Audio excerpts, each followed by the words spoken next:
కి నాంది పలికారు గౌరవనీయులు ముఖ్యమంత్రి వర్యులు. వారికి సభాముఖంగా స్వాగతం పలుకుతున్నాం. Ladies and gentlemen, it gives me great pleasure.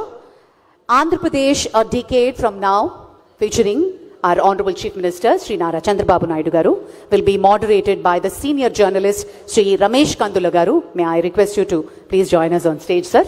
Hearty and a warm welcome to you.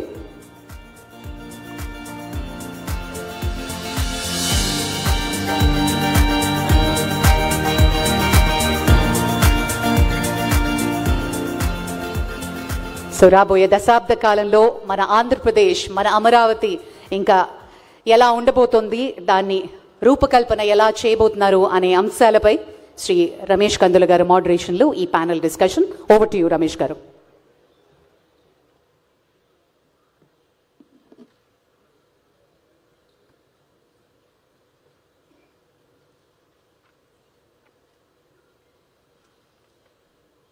Good evening.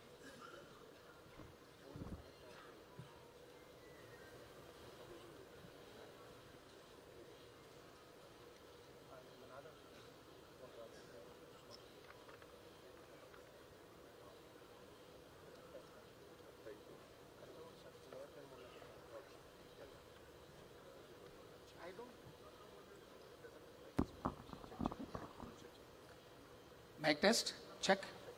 Is it okay? Good evening everybody and welcome to this special session.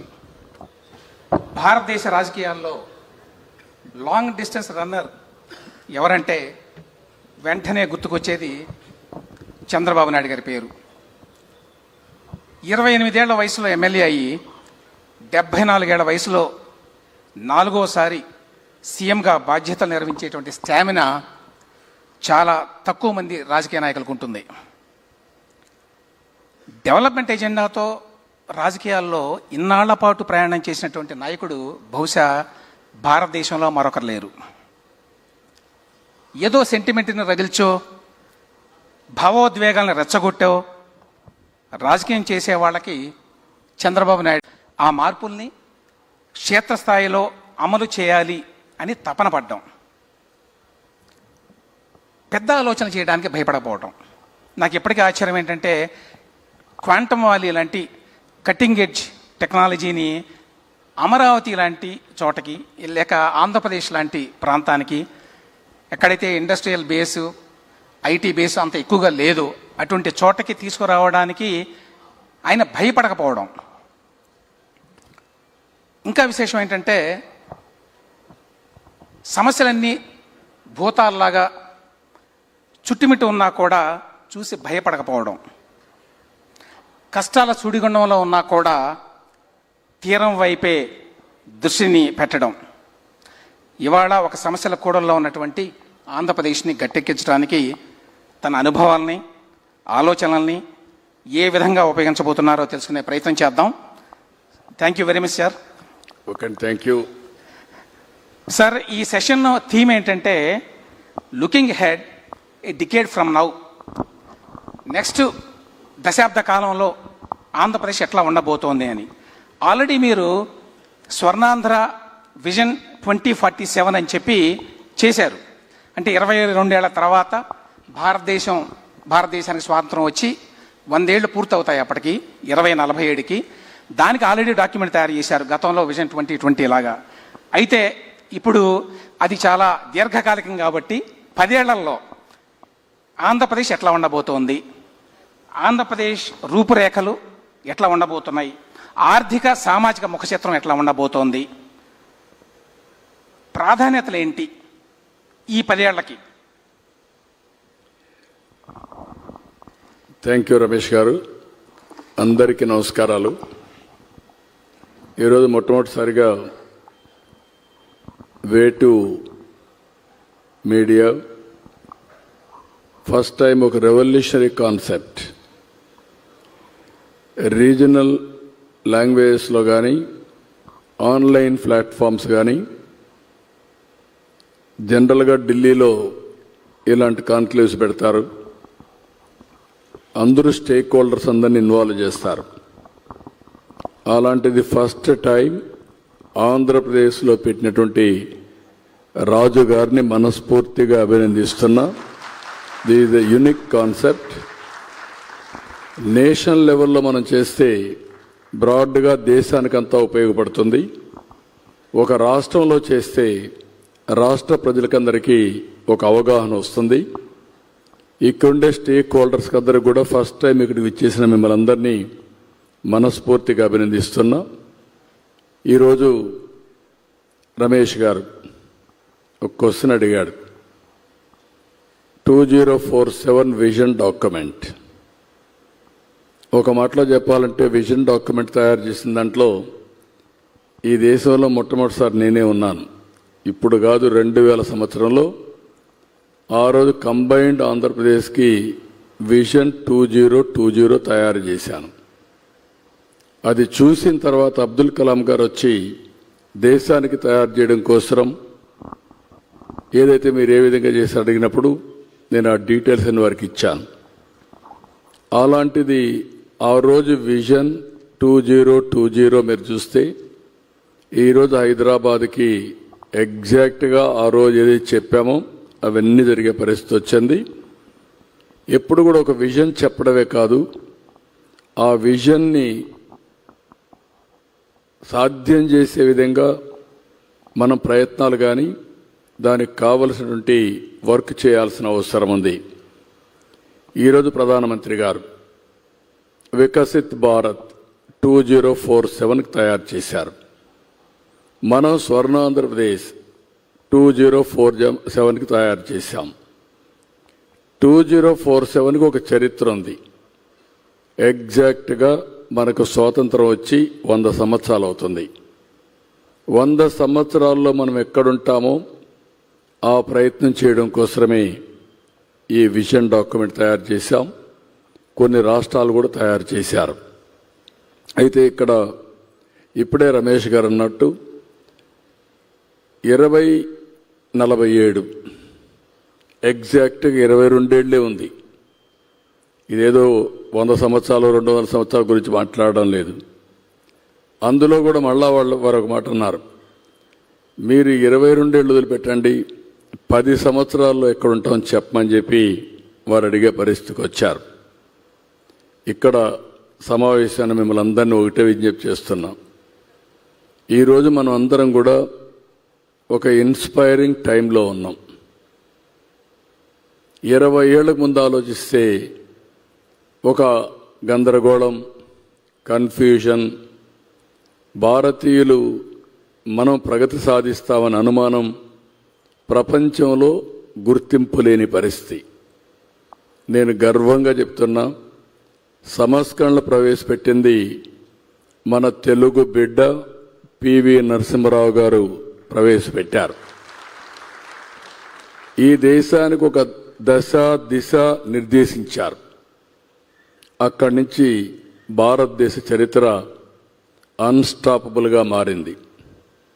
ఈరోజు 11 సంవత్సరాలు ప్రధానమంత్రి నరేంద్ర మోడీ గారు 11వ ఆర్థిక వ్యవస్థని 4వ ఆర్థిక వ్యవస్థగా తీసుకొచ్చాడు. 2028కి 3వ అతిపెద్ద ఆర్థిక వ్యవస్థగా తయారవుతుంది. అదే సమయంలో నాకు అనుమానం లేదు, ఎర్నెస్ట్ అండ్ యంగ్ వీళ్ళందరూ కూడా ప్రొజెక్ట్ చేశారు. వాళ్ళ ప్రొజెక్షన్ ప్రకారం 2038కి భారతదేశం 2వ అతిపెద్ద ఆర్థిక వ్యవస్థగా తయారవుతుంది. నా కోరిక 2047కి భారతదేశం నెంబర్ 1 ఎకానమీగా తయారు కావాలి. అందులో ఈ నెంబర్ 1 ఎకానమీగా తయారు చేయడంలో తెలుగు వారి పాత్ర ప్రముఖంగా ఉండాలని ఆకాంక్షిస్తున్నా. ఇది జరుగుతుంది, రాసి పెట్టుకోమని మిమ్మల్ని అందరినీ కోరుతున్నా.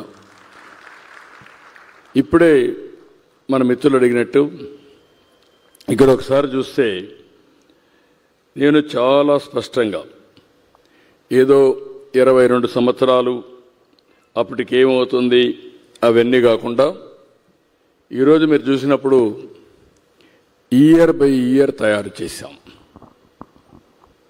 Last year Andhra Pradesh growth rate ఇన్ని కష్టాలున్నా 12% గ్రో అయ్యాం.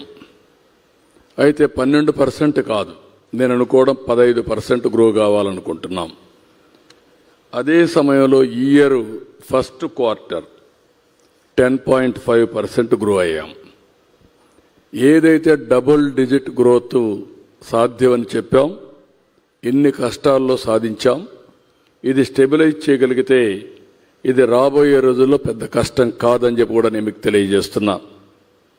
ఈరోజు మీరు ఎప్పటికో చెప్తున్నారు ఇది 5 ఏళ్లలో ఏముంటుంది, 10 ఏళ్లలో ఏముంటుందని అడిగారు. ఈ 5 ఏళ్లలో మీరు చూస్తే 23, 24 14,22,094 కోట్ల రూపాయలు జిఎస్టిపి. అది 24-25కి 15,93,062 కోట్లు అయ్యాం. ఇది 28-29 మళ్ళీ నేను ఎన్నికలకు పోయే లోపల 29,29,402 కోట్ల రూపాయలు, అంటే డబల్, రెండింతలు ఇది పెరిగే అవకాశం ఉంది. 4 ఏళ్లలోనే 5 ఏళ్లు మొత్తం కలిసి 5 ఇయర్స్ పీరియడ్లో డబల్. అదే సమయంలో 29,29,000 నుంచి 5 ఏళ్లలో 5 లక్ష, ఇది మొత్తం కలిసి 5,57,21,610 కోట్లు, అది అక్కడి నుంచి డబల్ అవుతుంది.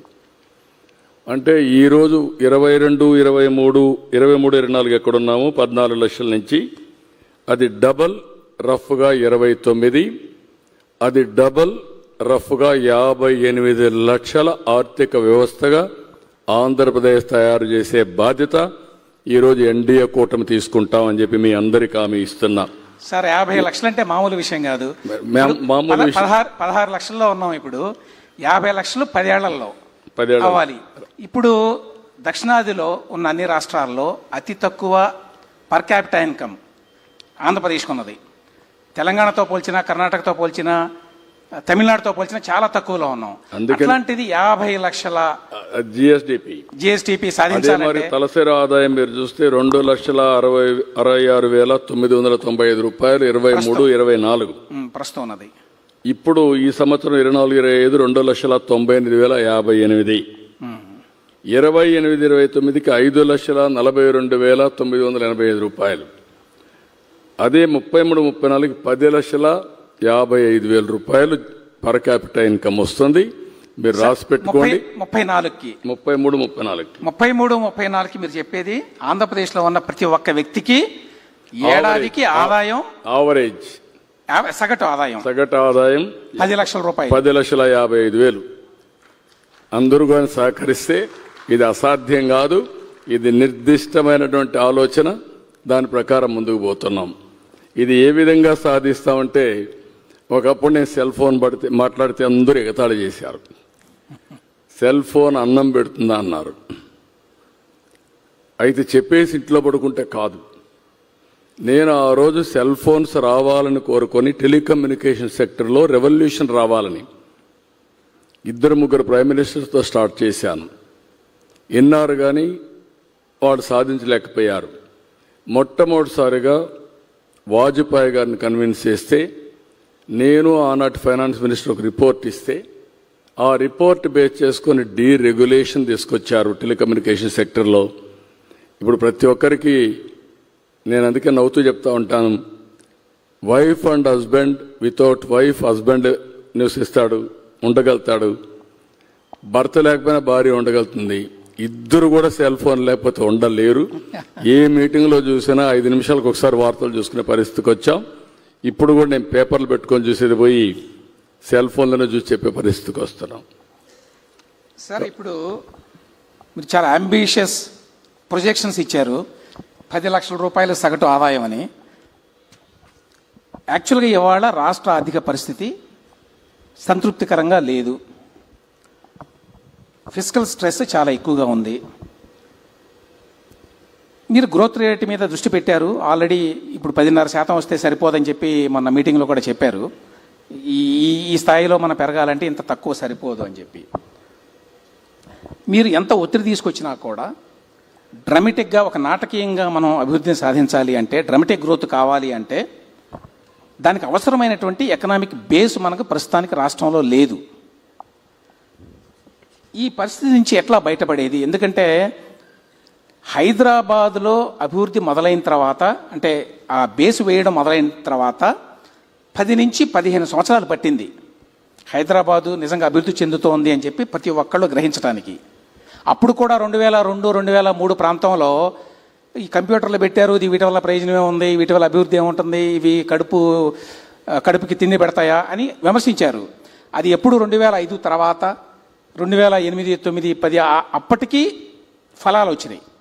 సో ఇప్పుడు యాజ్ ఆఫ్ నౌ ఆంధ్రప్రదేశ్ యొక్క ఎకానమీ బేసు చాలా బలహీనంగా ఉంది.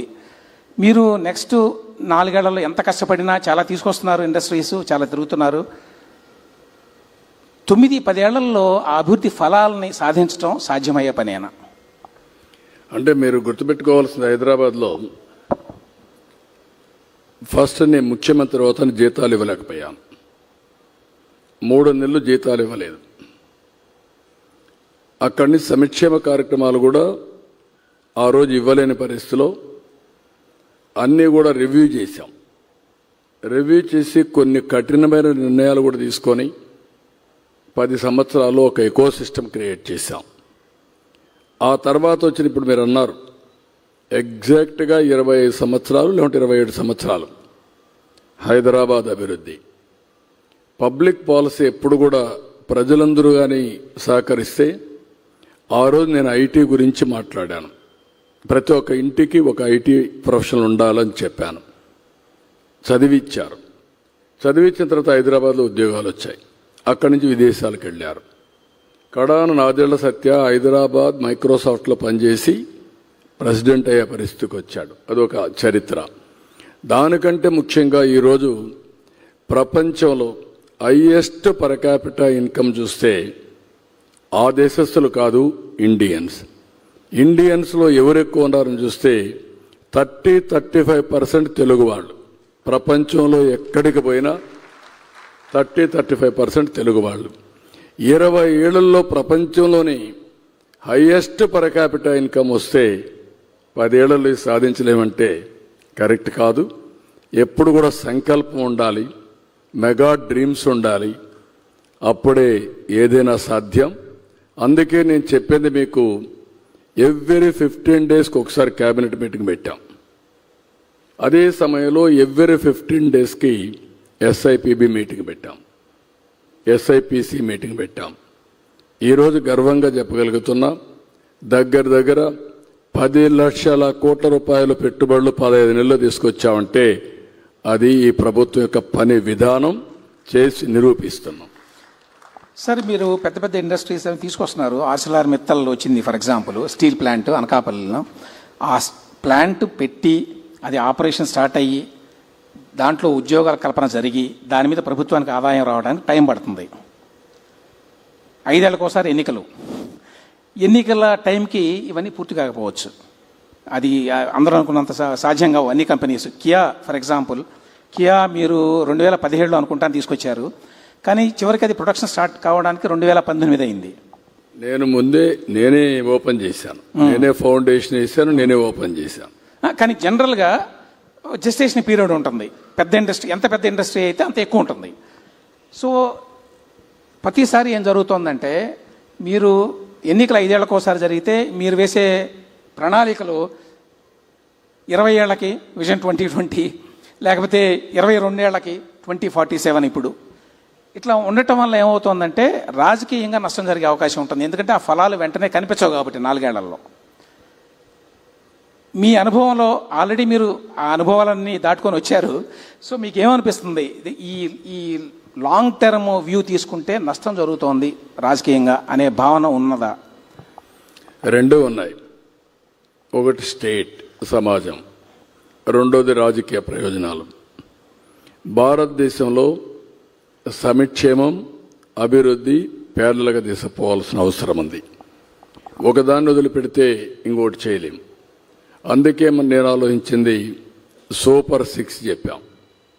ఈరోజు చెప్పిన మాట ప్రకారం సూపర్ 6 ఇచ్చాం. అభివృద్ధి కోసం వినూత్నంగా ఆలోచించాం. అందుకే క్యాపిటల్ ఎక్స్పెండిచర్ తగ్గలేదు, క్యాపిటల్ ఎక్స్పెండిచర్ పెంచాం. రెండు సమాంతరంగా తీసుకుపోతూ సమర్థత పెంచి ఎక్కడికక్కడ లాస్ట్ ఇయర్ 12%, ఈసారి 12% ప్లస్ తీసుకురావడానికి మేము 17 అనుకుంటున్నాం. కనీసం 13-14% తీసుకొస్తాం. అంటే నేనేమంటున్నానంటే ఇక్కడ మనం సమాజం గురించి ఆలోచించాలి. నేను రాజకీయాలే ఆలోచించుంటే హైదరాబాద్ సిటీ అభివృద్ధి అయ్యేది కాదు. నేను రాజకీయం ఆలోచించుంటే పవర్ సెక్టర్ రిఫార్మ్స్ తెచ్చేవాడిని కాదు. ఎప్పుడు కూడా లీడర్ అనేవాళ్ళు వినూత్నంగా ఆలోచించి అవసరమైతే భావితరాల భవిష్యత్తు కోసం పనిచేస్తేనే అప్పుడే సాధ్యమవుతాయి. అందుకే ఒకప్పుడు తీసుకున్న నిర్ణయాలన్నీ ఈరోజు ఫలితాలు వచ్చాయి. మీరు చెప్పిన దాని ప్రకారం 95లో నేను సీఎం అయ్యి చాలా కఠిన నిర్ణయాలు తీసుకున్నాను. 99లో మళ్ళా గెలిపించారు. 2004లో నన్నెవరూ ఓడించలేదు. నేను ఆ రోజు ఒక తపన ఏదో చేసేయాలని ఆలోచించాను. రెండు బ్యాలెన్స్ చేయలేకపోయాను. భవిష్యత్తులో ఎవ్వరికి అనుమానం అవసరం లేదు. బ్యాలెన్స్ చేసుకుంటూ సంపద సృష్టించడమే కాదు, ఆ సంపదను మళ్ళీ అర్హులందరికీ అందజేస్తూ ఎకానమీ బిల్డప్ చేసే బాధ్యత ఈరోజు కూటమి ప్రభుత్వం తీసుకుంటున్నాం. సంపద సృష్టిస్తారనే దాంట్లో అనుమానం లేదు. ఆ సృష్టి జరిగిన తర్వాత కూడా మీరు కొనసాగుతారా లేదా అనేది అనుమానం. అంటే నీకు అనుమానం అవసరం లేదు. నువ్వు 95లో ఉన్నావు, 99 ఎలక్షన్ చూసావు. ఈరోజు నరేంద్ర మోడీ గారు 11 సంవత్సరాలుగా మూడో ఎలక్షన్ అయింది. 4వ ఎలక్షన్ కూడా రాసి పెట్టుకోండి. మళ్ళీ ఎన్డీఏనే వస్తుంది, దాంట్లో అనుమానం లేదు. ఈ దేశ భవిష్యత్తు కోసం ఎన్డీఏ రావాల్సిన అవసరం ఉంది. సార్, మీరు ఇప్పుడే సూపర్ సిక్స్ గురించి మాట్లాడారు, పథకాల గురించి. నేను వేసిన లెక్క ప్రకారం కూటమి ప్రభుత్వం ప్రస్తుతం యాజ్ ఆఫ్ నౌ ఏడాదికి దాదాపుగా 50,000 కోట్ల రూపాయలు ఖర్చు పెడుతోంది సంక్షేమ పథకాల మీద. ఎందుకంటే అందులో బాహుబలి స్కీము ఉన్నది, ఎక్కువనే పెడుతున్నాం. అంటే మీరు ఈ 4-5 స్కీములే, ఇంకా చిన్న చిన్నవి చాలా ఉన్నాయి. నేను చెప్పేది పెద్ద స్కీములు, ఎస్పెషల్లీ ఎన్టీఆర్ భరోసా, అదొకటే దాదాపుగా 30,000 కోట్లు అవుతుంది, 33,000 కోట్లు అవుతుంది ఏడాదికి. ఇది కాకుండా ఇంకా 2-3 స్కీములు మీరు ప్రవేశపెడతామని చెప్తున్నారు. అవి కూడా ప్రవేశపెడితే ఈ బడ్జెట్ అంటే సంక్షేమ బడ్జెట్ 1,00,000 కోట్లకు వెళ్ళేటువంటి అవకాశం ఉంది. 1,00,000 కోట్ల రూపాయలంటే మన బడ్జెట్ ఇప్పుడు పోయిన ఏడాది 3,30,000 అనుకుంటాను కోట్లు. 1,00,000 కోట్లు అంటే దాదాపు మూడో వంతు సంక్షేమం మీద పెడితే పెట్టగల సామర్థ్యం ఉన్నదా ఆంధ్రప్రదేశ్కి ఇవాళ వస్తున్న రెవెన్యూస్కి? అంటే అల్టిమేట్గా పబ్లిక్ ఏదైతే మేము చెప్పామో ఆ రోజు దాన్ని నిలబెట్టుకోవాల్సిన అవసరం ఉంది. అదే మరిగా అభివృద్ధి కూడా ప్యారల్గా తీసుకెళ్ళాలి. అందుకే అభివృద్ధికి నిధుల కొరత లేకుండా అనేకమైనటువంటి వినూత్న కార్యక్రమాలు ఆలోచిస్తున్నాం. ఈరోజు పీపీపీ మోడల్స్ ఉన్నాయి. ప్రపంచం మొత్తం ఫాలో అయ్యేది పీపీపీ మోడల్సే ఫాలో అవుతున్నారు. ఒక ఎయిర్పోర్ట్, ఒక పోర్ట్, ఒక రోడ్డు, ఒక టెలికాం, ఒక పవర్, ఒక కాలేజ్, అన్నిట్లో. దీనివల్ల 2 విధాల లాభం ఏంటంటే సంపద సృష్టించబడుతుంది, ప్రజలకు మెరుగైన వస్తువులు వస్తాయి, ప్రభుత్వానికి ఆదాయం పెరుగుతుంది, పెరిగిన ఆదాయాన్ని మళ్లీ సంక్షేమ కార్యక్రమాలు ఖర్చు పెట్టే పరిస్థితి వస్తుంది. అందుకే ఒకప్పుడు ఈజ్ ఆఫ్ డూయింగ్ బిజినెస్ అన్నాం, ఇప్పుడు స్పీడ్ ఆఫ్ డూయింగ్ బిజినెస్ గురించి మాట్లాడుతున్నాం. ఎవరైనా ఒక్కసారి అప్లికేషన్ పెడితే 100% అన్ని క్లియరెన్సెస్ అన్నీ ఇచ్చే బాధ్యత తీసుకుంటున్నాం. అదే మరిగా రాబోయే రోజుల్లో అవసరమైతే ఎవరైతే పెట్టుబడులు పెడతారో వాళ్ళు పెట్టుబడులు పెట్టిన తర్వాత వాళ్ళు కట్టే ట్యాక్సుల నుంచే వాళ్ళకి ఇవ్వాల్సిన ఇన్సెంటివ్స్ ఇస్తాం. ఆదాయం వస్తుంది, ఆదాయం నుంచే వాళ్ళకు మళ్ళీ ఇస్తాం, కొంత ఆదాయం మనకు డబ్బులు మిగిలే పరిస్థితి వస్తుంది. ఇలాంటి వినూత్నమైన మోడల్స్ అన్నీ మాస్టరైజ్ చేస్తున్నాం. నాకు ఏమాత్రం అనుమానం లేదు, మీరే చూడబోతున్నారు. ఇవన్నీ చేస్తాం. సార్, 95-2004 మధ్యకాలంలో మీరు పూర్తిగా డెవలప్మెంట్ ఎజెండా మీద దృష్టి పెట్టారు. ఆ రోజున మీరే చెప్పారు చాలా కఠినంగా ఉండేవాడిని అని. ఇప్పుడు అంత కఠినంగా ఉండటం లేదు, ఆ మాట నిజమే. అప్పట్లో చేసిన సంస్కరణ ఇంకా కఠినంగా ఉన్నా అప్పుడు లేని అవకాశాలు ఇప్పుడు వచ్చాయి. ఇప్పుడు టెక్నాలజీ ఒక హ్యాండీగా తయారైంది. ఆ రోజు ఐటీ గురించి మాట్లాడేవాడిని, ఇప్పుడు ఐటీ గురించే కాకుండా ఏ ఆఫీసర్ ఏ విధంగా పనిచేశాడో టోటల్గా డీటెయిల్స్ అని అప్డేట్ చేసే పరిస్థితి వచ్చింది. కాబట్టి బాగా పనిచేయించడం తప్ప ఎవరిని అవమానం ఇచ్చే పరిస్థితి ఉండదు. మీరు చెప్పినట్టు ఒకసారి కుండలు గుర్తుపెట్టుకోవాల్సింది, నేను ఒక మాట అన్నాను, వీఆర్ ఆల్ ఇన్స్పైరింగ్ టైం అని. ఇన్స్పైరింగ్ టైం అంటే ఏంటి? ఈరోజు గవర్నమెంట్లో 1 ఇయర్లో 700 సర్వీసులు వాట్సాప్ గవర్నెన్స్ ద్వారా ఏ ఆఫీసుకు పోయే పని లేకుండా మీకు నేరుగా అందించే పరిస్థితికి వచ్చాం. రెండోది, గవర్నమెంట్ డేటా అంతా డేటా లేక్లోకి తీసుకొస్తున్నాం. సెంట్రల్ గవర్నమెంట్ ప్రోగ్రామ్స్ కూడా తీసుకొస్తున్నాం. ఇది కాకుండా ఆధార్ కానీ అదర్ అథెంటికేషన్ తీసుకుంటున్నాం. ఫ్యామిలీ యాజ్ ఎ యూనిట్ తీసుకుంటున్నాం. ఇంకొక పక్క హౌస్ని కూడా జియో ట్యాగింగ్ చేస్తున్నాం. ఇవన్నీ చేసిన తర్వాత ఆర్టిఫిషియల్ ఇంటెలిజెన్స్ వచ్చింది. టెక్నాలజీ వాడుకుంటే బ్రహ్మాండంగా ఉపయోగపడుతుంది, దుర్వినియోగం చేస్తే మనకు అదే మరిగా దుష్ఫలితాలు కూడా వస్తాయి. అదే సమయంలో ఈరోజు రియల్ టైంలో సెటిలైట్స్ వచ్చేసాయి, డ్రోన్స్ వచ్చాయి, సీసీటీవీ కెమెరాలు వచ్చాయి, ఐఓటీలు వచ్చాయి, ఏదైనా హెల్త్ కండిషన్స్ మానిటర్ చేయడానికి వేరబుల్స్ వచ్చాయి, సెన్సార్స్ వచ్చాయి.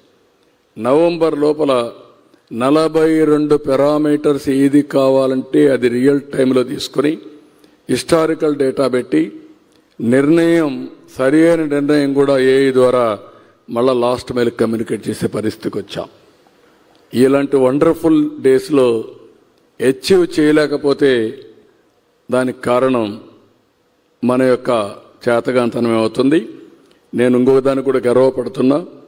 ప్రపంచంలో అన్ని దేశాలు మీరు చూస్తున్నారు, అన్ని దేశాల్లో ఏదో ఒకలాంటి సంక్షోభం వస్తూ ఉంది.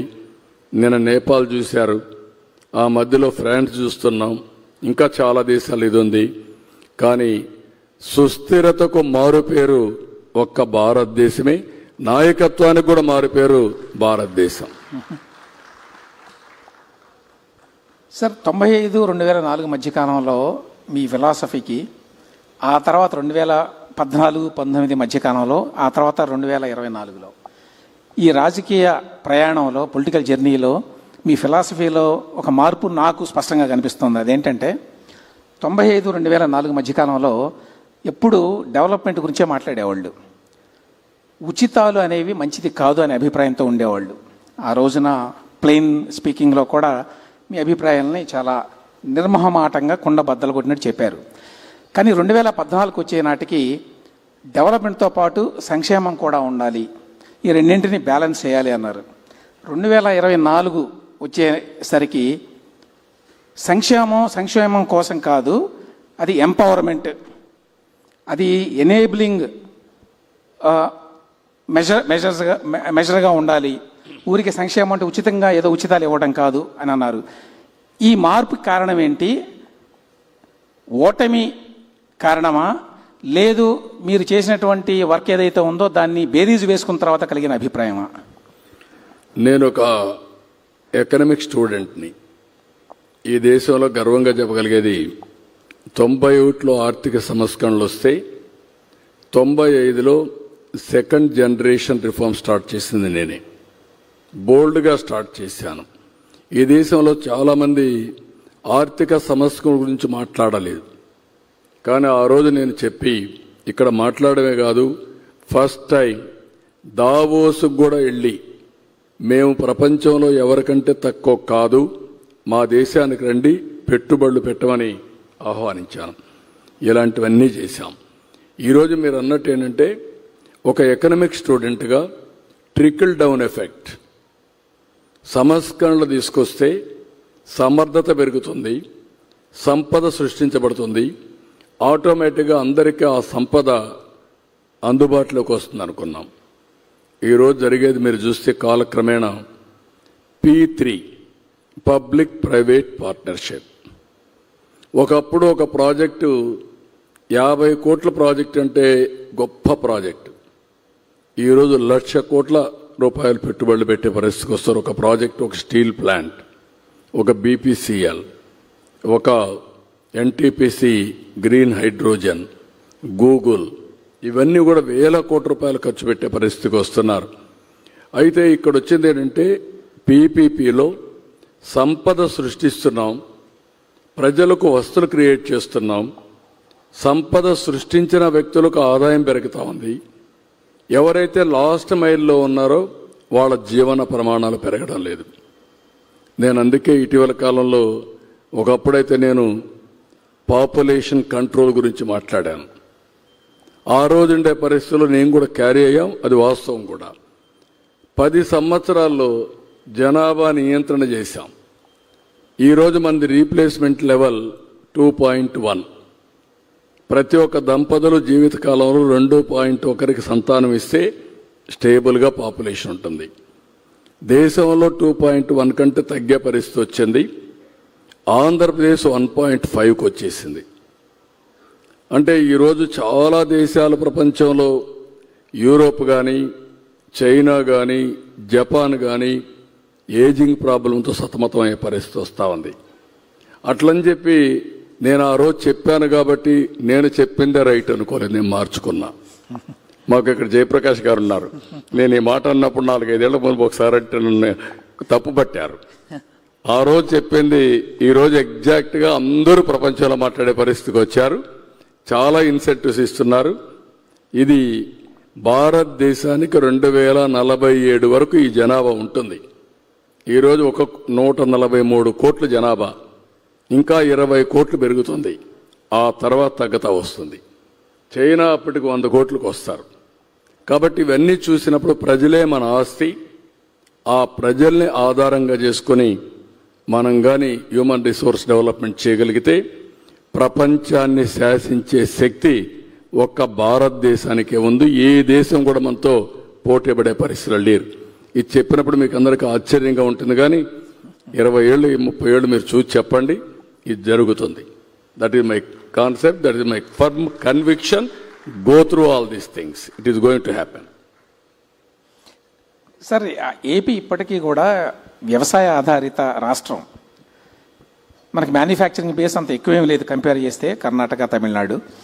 అట్లాగే సేవారంగం కూడా లేదు. సేవారంగం ఉండాలంటే అర్బనైజేషన్ ఉండాలి, పట్టణీకరణ ఉండాలి. అమరావతి ఒకటి నిర్మాణం జరుగుతోంది, విశాఖపట్నం ఉంది, పెద్దపట్నం. ఇవి కాకుండా అందరూ అమరావతి రాలేరు, విశాఖపట్నం వెళ్ళలేరు. కాబట్టి ప్రతి ప్రాంతంలో అర్బన్ క్లస్టర్స్ ఉంటే కానీ అభివృద్ధి సాధ్యం కాదు, సేవారంగం పెరగదు, ఉపాధి పెరగదు అనేటువంటి అభిప్రాయం ఉంది. కాబట్టి ఎక్కువ అమరావతి మీద ఒక్కదాని మీదనే ఫోకస్ చేస్తున్నారు, మిగతా చోట్ల అర్బన్ డెవలప్మెంట్ గురించి దృష్టి పెట్టడం లేదేమో అనేటువంటి ఒక అనుమానం ఉందండి. విమర్శలు చేసేవాళ్ళు చాలామంది ఉంటారు, కానీ ఒక్క విషయం మీరు గుర్తుపెట్టుకోవాలి. నేను ఆ రోజు హైదరాబాద్ని అభివృద్ధి చేశాను, విజయవాడ మీద కూడా ఫోకస్ చేశాను, విశాఖపట్నం ఫోకస్ చేశాను, తిరుపతి, వరంగల్ 5 రీజనల్ సెంటర్స్లో ఫోకస్ చేశాం. హైదరాబాద్ అభివృద్ధి అయింది. దానికి కారణం ఇన్ఫ్రాస్ట్రక్చర్ కానీ, అక్కడ ఉండే పరిస్థితులు కానీ ఒక సిటీలోనే వస్తాయి, ఎక్కడైనా సరే. ఇప్పుడు మీరు చూస్తే కర్ణాటక, బెంగళూరు వచ్చింది, లేకపోతే చెన్నై తమిళనాడుకు వచ్చింది, హైదరాబాద్ తెలంగాణలో ఉంది. ఇలాంటి చూసినప్పుడు అన్ని ప్రాంతాల అభివృద్ధి కావాలి. కొన్ని ప్రాంతాలకు కొన్ని అడ్వాంటేజెస్ ఉంటే ఆటోమేటిక్గా అభివృద్ధి అవుతూ ఉంటాయి. అదే ఈరోజు చూస్తే 67% service sector Telangana, 67% service sector. కాబట్టి ఆదాయం జిఎస్టిపిలో 9.3%. అదే ఆంధ్రప్రదేశ్కి వస్తే 35% అగ్రికల్చర్, తెలంగాణ 14%. ఇక్కడ వచ్చే కొద్దికి మన ఆదాయం జిఎస్టిపిలో 6.3%. 3% జిఎస్టిపిలో రాష్ట్రానికి వచ్చే ఆదాయానికి డిఫరెన్స్ ఉంటుంది. సర్వీస్ సెక్టర్ మ్యాక్సిమం ఇన్కమ్ ఇస్తుంది. అందుకే ఆ రోజు నాలెడ్జ్ ఎకానమీకి వెళ్ళాం, అది నిజమని ప్రూవ్ అయింది. ఈరోజు విశాఖపట్నం, విజయవాడ, అమరావతి, తిరుపతి ఇలాంటి సిటీస్ అన్ని డెవలప్ చేసి మళ్ళీ ఐటీ కానీ, బ్యాంకింగ్ కానీ, ఇంకొక పక్కన టూరిజం కానీ, ఎడ్యుకేషన్, హెల్త్ ఇవన్నీ డెవలప్ చేస్తే మళ్ళీ మనకు ఆదాయం పెరిగే అవకాశాలు వస్తాయి. ఒక పక్క ఇవి చేస్తూనే వ్యవసాయం మేజర్గా ఉంటుంది కాబట్టి వ్యవసాయ ఆధార పరిశ్రమలు కూడా వెళ్ళాలి, ఫుడ్ ప్రాసెసింగ్ కూడా వెళ్తే ఇది సాధ్యం అవుతుంది. దానికి నేను డీటెయిల్డ్గా తయారు చేసింది మీరు చూస్తే చాలా స్పష్టంగా తయారు చేశాం. రాబోయే రోజుల్లో ఏ విధంగా ఏ సెక్టర్ ఏ విధంగా ట్రాన్స్ఫర్మేషన్ రావాలనో దానికి డీటెయిల్గా తయారు చేసి ముందుకు పోతాను. సరే, మళ్ళీ మనం ఎక్కడ స్టార్ట్ చేసామో అక్కడికి వస్తాను. నెక్స్ట్ 5 yearsలో అమరావతి ఫస్ట్ ఫేజ్, పోలవరం పూర్తవుతాయా? ఆ తర్వాత నెక్స్ట్ 5 yearsలో ఏం పూర్తి చేద్దాం అనుకుంటున్నారు? అంటే క్వాంటమ్ వ్యాలీ ఇట్లాంటివి ఏమైనా ఉన్నాయా? ఇప్పుడు మీరు చూసినప్పుడు కొన్ని ప్యారల్గా జరుగుతూ ఉంటాయి, కొన్ని ఫోకస్ పెట్టి కంప్లీట్ చేస్తాం. ఈరోజు అమరావతిలో ప్రారంభించిన ప్రతి ఒక్క పని రాబోయే 3 సంవత్సరాల్లో పూర్తి అవుతాయి. అంటే ఇన్ఫ్రాస్ట్రక్చర్ అంతా కూడా దగ్గర ఒక 50,000 కోట్ల రూపాయల ఇన్ఫ్రాస్ట్రక్చర్ రాబోయే 3 సంవత్సరాల్లో అమరావతిలో పూర్తయి మళ్ళీ ప్రధానమంత్రి గారు వచ్చి దీన్ని ఇనాగరేట్ చేయబోతున్నారు, డెడికేట్ చేయబోతున్నారు. అది జరుగుతుంది. అక్కడి నుంచి ప్రైవేట్ సెక్టర్ పెద్ద ఎత్తున ఒక నాలెడ్జ్ ఎకానమీకి కాలేజెస్, యూనివర్సిటీస్, ఇప్పటికే 4-5 యూనివర్సిటీస్ వచ్చాయి, ఇంకా అనేక యూనివర్సిటీ తీసుకురావాలనుకుంటున్నాం. పోలవరం మీరు ఒకటి గుర్తుపెట్టుకోవాలి, పోలవరం 20కే పూర్తయి ఉండాలి. ఆ రోజు తెలుగుదేశం పార్టీ 19లో గెలుచుంటే 2021కి పోలవరం పూర్తయ్యేది. దానివల్ల రాను వీళ్ళు గడిచిన ప్రభుత్వం నిర్లక్ష్యం వల్ల డయాఫామ్ వాల్ దెబ్బతినడం, ఈరోజు ఆ డయాఫామ్ వాల్ అంతా పూర్తి చేయడానికి మళ్ళీ రీవర్క్ చేయడం, అనేక సమస్యలు తీసుకొచ్చింది. అయినా కూడా కేంద్రం 12,000 కోట్ల రూపాయలు పోలవరం పూర్తిగా డబ్బులు కేటాయించారు. ఆ డబ్బులు ఖర్చు పెట్టి 2027 మిడ్లో కానీ, అంటే ఆగస్ట్ సెప్టెంబర్లో కానీ, ఇయర్ ఎండ్కి కానీ పోలవరాన్ని పూర్తి చేసి జాతికి అంకితం చేసే బాధ్యత ఎన్డీఏ ప్రభుత్వం తీసుకుంటాం. ఒక్క పోలవరం రాష్ట్ర రైతాంగానికి గేమ్ చేంజర్. మీరు ఒక్క విషయం గుర్తుపెట్టుకోవాలి, నేను అనంతపూర్లో కియా మోటార్స్ రావాలని ఆలోచించాను. అనంతపూర్కు ఒక అడ్వాంటేజ్ ఉంది, బెంగళూరు ఎయిర్పోర్ట్ ఆ సైడ్ వచ్చింది, నేషనల్ హైవే ఉంది. బెంగళూరు ఎయిర్పోర్ట్ నుంచి 45 minutes నుంచి 1 hour అయితే నేరుగా అనంతపురం జిల్లాకు వస్తారు. ఇప్పుడు హిందూపూర్ జిల్లా, సత్యసాయి జిల్లా. అలాంటిది నేను ఆలోచిస్తే నీళ్లు లేవు. నేను కియా మోటార్తో మాట్లాడితే మీరు నీళ్లు లేకుండా మేము ఎట్లా వస్తామని అడిగారు. నేను సవాలుగా తీసుకొని 1 సంవత్సరంలో గొల్లపల్లి రిజర్వాయర్ పూర్తి చేసి అక్కడి నుంచి వాళ్ళ రమ్మని మళ్ళీ ప్రాజెక్టు పూర్తి చేసి నేనే పోయి ఫస్ట్ కార్ రిలీజ్ చేశామంటే ఇవన్నీ 4-5 సంవత్సరాల్లో సాధ్యమైనాయి. రాయలసీమలో ఈరోజు వాటర్ అనేది ఒక గేమ్ చేంజర్.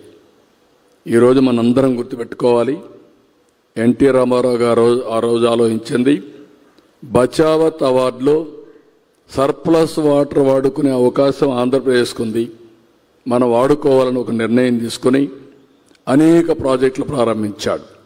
నగరి, గాలేరు, తెలుగు గంగ, హంద్రి, నీవా ఇలాంటి అన్ని ప్రాజెక్టులు ప్రారంభించాడు. కానీ ఈరోజు ఆ ప్రాజెక్టులన్నీ పూర్తి చేసి రాయలసీమని రతనాల సీమగా చేసే అవకాశం ఈరోజు ఎన్డీఏ ప్రభుత్వానికి వచ్చింది. అది చేస్తున్నాం. మీరు ఒక్క గేమ్ చేంజర్ చూస్తే మొన్నే 3,850 కోట్ల రూపాయల ఖర్చుతో 740 కిలోమీటర్లు కెనాల్ అంతా వెడల్పు చేసి 3,850 క్యూసెక్స్ ఆఫ్ వాటర్ తీసుకొచ్చి నేరుగా మల్యాల నుంచి కుప్పం వరకు నీళ్లు తీసుకొచ్చాం.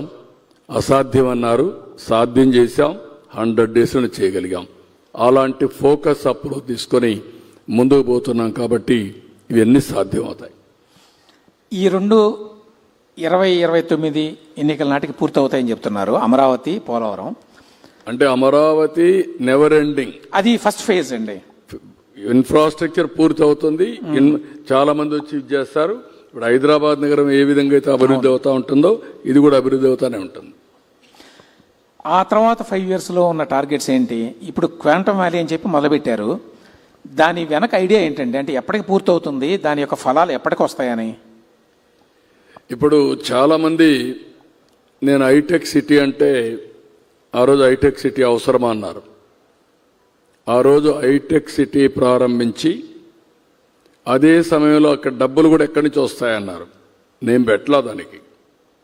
అక్కడ ల్యాండ్ ఉంది, ల్యాండ్ ఇచ్చాను. ఎల్ఎన్టీని రమ్మన్నాం, ఒక బ్యూటిఫుల్ టవర్ కట్టమన్నాం పీపీపీ మోడల్లో.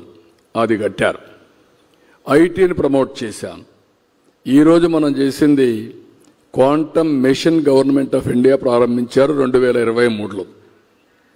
కానీ ఏ విధంగా పోవాలని ఆలోచించే సమయంలో నాకు ఒక ఆలోచన వచ్చి ఐబిఎం, టీసీఎస్, ఎల్ఎన్టీ ముగ్గురు కన్సార్టియం పెట్టి గవర్నమెంట్ ఆఫ్ ఇండియాను కూడా మెప్పించి క్వాంటమ్ మిషన్ అమరావతికి వస్తూ ఉంది. అది కూడా జనవరి నెలలో 2026 జనవరికి క్వాంటమ్ మిషన్ అమరావతికి వస్తుంది. ఇది బిగినింగ్ మాత్రమే. అక్కడి నుంచి నిన్న మొన్న ఒక అడుగు మనం ముందుకేస్తే ఇంకొక అడుగు కలిసి వస్తుంది. క్వాంటమ్ కంప్యూటింగ్ తయారు చేయడానికి అవసరమైన ఎక్విప్మెంట్ అంతా తయారు చేయడానికి చాలామంది ముందుకు వచ్చారు. నా క్వాంటమ్ మిషన్ వస్తే సరిపోతుంది అనుకున్నాం. ఇప్పుడు క్వాంటమ్ కంప్యూటర్స్ తయారు చేసే సత్తా భారతదేశానికి వస్తూ ఉంది. అది కూడా అమరావతితోనే ప్రారంభమవుతుంది. ప్రపంచానికి క్వాంటమ్ కంప్యూటర్స్ మనం సప్లై చేయబోతున్నాం. అలాంటివన్నీ ఉన్నాయి. మన దగ్గర మేధాశక్తికి తక్కువ కాదు. దీనివల్ల ఏంటంటే మీరు గుర్తుపెట్టుకోవాల్సింది కంప్యూటింగ్ కెపాసిటీ పెరుగుతుంది. డేటా అంతా ఉంది. రేపు రాబోయే రోజుల్లో పర్సనల్ మెడిసిన్కి కానీ ఫార్మాస్యూటికల్స్ క్యాలిక్యులేట్ చేయడం కానీ ఒకటనే కాదు, ప్రతి ఒక్కటి సాధ్యమయ్యే పరిస్థితి వస్తుంది. రెండు దీంతోనే సాటిస్ఫై కావడం లేదు. స్పేస్ సిటీ తిరుపతి దగ్గర మనకు శ్రీహరికోట ఉంది. అక్కడి నుంచి లాంచింగ్ ప్యాడ్స్ అవన్నీ ఉన్నాయి. పక్కనే స్పేస్ సిటీ పెట్టి ఇప్పటికే 2 కంపెనీస్ ముందుకు వచ్చాయి. 1.5 సంవత్సరంలో ఆంధ్రప్రదేశ్లో ప్రైవేట్ సెక్టర్లో సెటిలైట్స్ తయారు చేసే పరిస్థితికి వస్తాం. దానికి కూడా స్పేస్ సిటీ తీసుకొచ్చాం. భవిష్యత్తులో మనం యుద్ధాలు చేయాలంటే మనుషులు కాదు కావాల్సింది, టెక్నాలజీ కావాలి, డ్రోన్స్ కావాలి. మీరు చూశారు పహల్గాం. దాని తర్వాత ప్రధానమంత్రి గారు ప్లాన్ చేసి విత్ ప్రిసిషన్ 1/2 అవర్లో ఎక్కడికి పోవాలనో అక్కడికి వెళ్ళి టెర్రరిస్టులు మాత్రం కంప్లీట్ చేసి మళ్ళా తిరిగి వచ్చారంటే అది ఈరోజు రాబోయే రోజుల్లో టెక్నాలజీ డ్రోన్స్ అని పనిచేస్తాయి. ఓర్వకల్లో డ్రోన్ సిటీ పెడుతున్నాం. ఆ డ్రోన్ సిటీలో సివిలియన్ అప్లికేషన్స్ కోసం, డిఫెన్స్ అప్లికేషన్ కోసం, మ్యానుఫ్యాక్చరింగ్ లేకపోతే డ్రోన్ పైలట్స్ టెస్టింగ్, ట్రైనింగ్ ఇవన్నీ కూడా తయారు చేస్తున్నాం. ఒక సిటీని అక్కడ తీసుకొస్తున్నాం. ఇది కాకుండా ఈరోజు ఒకప్పుడు మనం చూస్తే సెల్ ఫోన్స్ అన్నీ ఇంపోర్ట్ చేసుకునేవాళ్ళం. ఇటీవల కాలంలో ఇండియా కూడా తయారు చేసి ఎక్స్పోర్ట్ చేస్తున్నాం. ప్రధానమంత్రి గారు made in India self Reliance కోసం ముందుకు పోతున్నారు. మనం కూడా ప్రపంచానికి పెద్ద పెద్ద ప్రోడక్ట్స్ని సరఫరా చేసే పరిస్థితి వస్తుంది. అలాంటి దానికి నాంది పలుకుతున్నాం. అందుకే బెంగళూరు నుంచి లేపాక్షి దగ్గర బిగ్ ఎలక్ట్రానిక్ సిటీ కూడా తయారు చేస్తున్నాం. ఇలాంటి నూతనమైన టెక్నాలజీస్ అన్నీ మనం తీసుకొని నెక్స్ట్ లీప్ ఫ్రాగ్ డెవలప్మెంట్కి ఎట్టబోవాలను అవన్నీ ఆలోచిస్తున్నాం. మన వాళ్ళు టెక్నాలజీ తక్కువ కాదు, అవకాశాలు లేక వెనకబడ్డారు. అవన్నీ ప్రొవైడ్ చేసే బాధ్యత తీసుకుంటున్నాం. ఏరోస్పేస్లో కూడా ఈరోజు మీరు చూస్తే మన దగ్గర ఫ్లైట్స్ కూడా లేవు. డిఫెన్స్కి కానీ అందరూ కూడా ఫ్లైట్స్ ఎక్కడం అనేది కామన్ అయిపోయింది. బుక్ చేసిన తర్వాత 5-6 సంవత్సరాలు అవుతున్న ఫ్లైట్స్ రావాలంటే. కాబట్టి ఇవన్నీ కూడా న్యూ టెక్నాలజీస్తో ముందుకు పోయి సంపద ఏ విధంగా సృష్టించాలని సృష్టిస్తాం. అదే సమయంలో కామన్ మ్యాన్కి ఏం కావాలనో అవన్నీ చేయడం కోసం పేదల సేవలో అని చెప్పి ప్రోగ్రాం పెట్టి 1వ తారీఖున పింఛన్ ఇవ్వడమే కాకుండా పేదవాళ్లతో మమేకమైన కార్యక్రమాలకు శ్రీకారం చుడుతున్నాం. సంపద పేదవాళ్ళ కోసం, ఆదాయం లేకుంటే క్రెడిట్ మాత్రం డబ్బులుండే వాళ్ళకి అందరికి క్రెడిట్ వస్తుంది, పేదవాళ్ళకి మాత్రం నిరంతరం ఆదుకోవాల్సిన బాధ్యత మనందరిపైన ఉంది. అప్పుడే ఈరోజు మీరు చెప్పారు ఒక మాట, 45 ఏళ్లుగా కష్టపడ్డాను, రేపు 28కి నేను 50 సంవత్సరాలు అవుతుంది ఫస్ట్ టైం ఎమ్మెల్యే అయ్యి, ఇప్పటికి మొన్నే 30 సంవత్సరాలు నేను సీఎం అయ్యి. ఈ దేశంలో ఒక మాటలో చెప్పాలంటే I'm the senior most politician. అంటే 3 డికేడ్స్ నాకంటే ముందు సీఎం అయిన వాళ్ళు ఇప్పుడు లేరు. కానీ ఈరోజు ఎందుకు నేను ప్రధానమంత్రి గారిని పదే చెప్పానంటే, దేశం ముందుకు పోవడానికి ఒక సుస్థిరమైన, అందుకే నేను చాలాసార్లు అన్నాను, right time, right leader, right place. That is Narendra Modi గారు. ఇప్పుడు ఒక పక్క ఆయన దేశాన్ని అభివృద్ధి చేస్తే నాకు ఒక అజెండా, ఆ అజెండా తెలుగు జాతి ప్రపంచంలో నెంబర్ 1గా ఉండాలనేది నా ఆకాంక్ష. దానికి కావాల్సిన ఫౌండేషన్ వేస్తా. సార్ చాలా చెప్పారు, చాలా ఇనిషియేటివ్స్. ఒక విమర్శ ఏంటంటే, మీరు ప్రతిసారి ఉన్న 5 సంవత్సరాల టర్మ్లో టూ మెనీ ఇనిషియేటివ్స్ తీసుకుంటారు.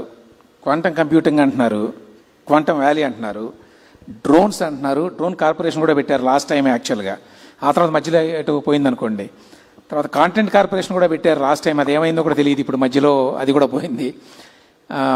స్పేస్ అంటున్నారు, స్పేస్ మీద కూడా ఒకటి చేస్తామని, ఏరో స్పేస్ అంటున్నారు.